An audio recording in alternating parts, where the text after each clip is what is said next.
Hi, I'm Mark Vincent E. Aguilar, and this is Who Am I? Samahan niyo ako kung ano ang mga bagay na nakapagpasaya sa akin.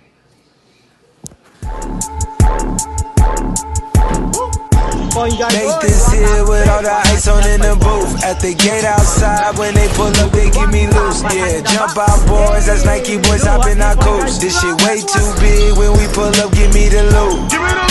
Was off the Remy, had up at post. Had to hit my old town to duck the news.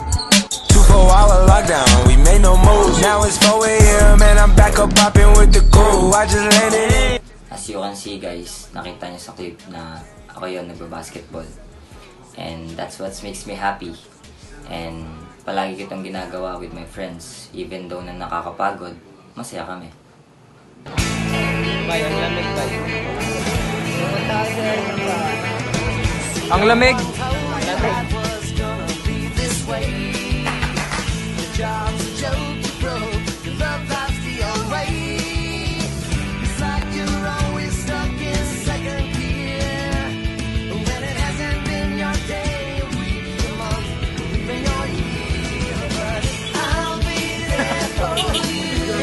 Ayun, as you can see sa clip na yun, ayun yung mga kaibigan ko.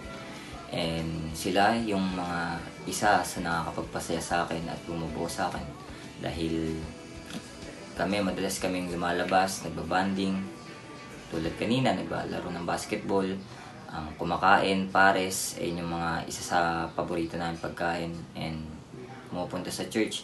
And pagtapos ng church, gala, ayun yung mga ginagawa namin. Masaya kaming ginagawa ito dahil sila yung mga nakakapagpasaya sa akin. Isa sila sa bumubuo ng buhay ko. And without them, parang nothing.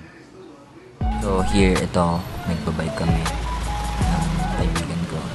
And alam mo, papunta kami sa Mawa niyan eh. And isa to sa nakakapagpasaya sa akin yung pagbabike dahil nakakawala siya ng stress. And madalas kaming lumalabas kapag minsan kapag wala kaming ginagawa, nagbabike lang kami. Yan, tulad niyan, tignan mo. No hands pa siya, oh, pag ikaw nabunggo.